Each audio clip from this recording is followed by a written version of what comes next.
Chapter 2. The angel of the Lord came up from Gilgal to Bochum. He said, I made you to go up out of Egypt, and have brought you to the land which I swore to your fathers. And I said, I will never break my covenant with you, and you shall make no covenant with the inhabitants of this land. You shall break down their altars. But you have not listened to my voice. Why have you done this? Therefore I also said, I will not drive them out from before you, but they shall be as thorns in your sides, and their gods shall be a snare to you. It happened, when the angel of the Lord spoke these words to all the children of Israel, that the people lifted up their voice and wept. They called the name of that place Bochum, and they sacrificed there to the Lord. Now when Joshua had sent the people away, the children of Israel went every man to his inheritance to possess the land. The people served the Lord all the days of Joshua, and all the days of the elders who outlived Joshua, who had seen all the great work of the Lord that he had worked for Israel. Joshua the son of Nun, the servant of the Lord, died, being 110 years old. They buried him in the border of his inheritance in Timnath-Heres, in the hill country of Ephraim, on the north of the mountain of Gaash. Also all that generation were gathered to their fathers, and there arose another generation after them, who didn't know the Lord, nor yet the work which he had done for Israel.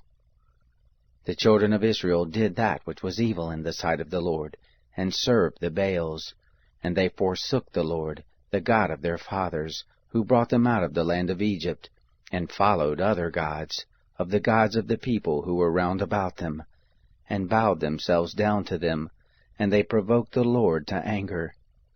They forsook the Lord, and served Baal and the Ashtaroth. The anger of the Lord was kindled against Israel, and he delivered them into the hands of spoilers who despoiled them, and he sold them into the hands of their enemies round about, so that they could no longer stand before their enemies.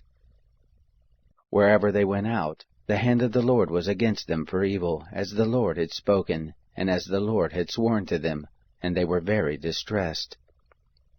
The Lord raised up judges who saved them out of the hand of those who despoiled them.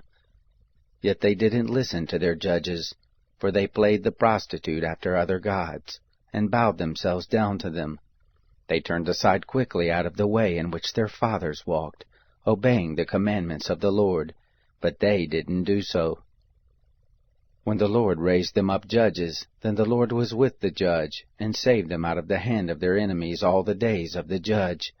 For it grieved the Lord because of their groaning, by reason of those who oppressed them and vexed them. But it happened, when the judge was dead, that they turned back, and dealt more corruptly than their fathers, in following other gods to serve them, and to bow down to them. They didn't cease from their doings, nor from their stubborn way.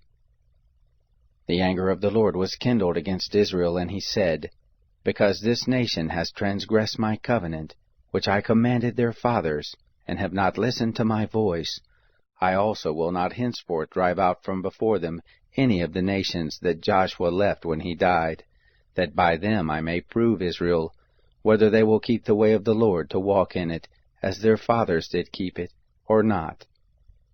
So the Lord left those nations, without driving them out hastily, neither delivered he them into the hand of Joshua.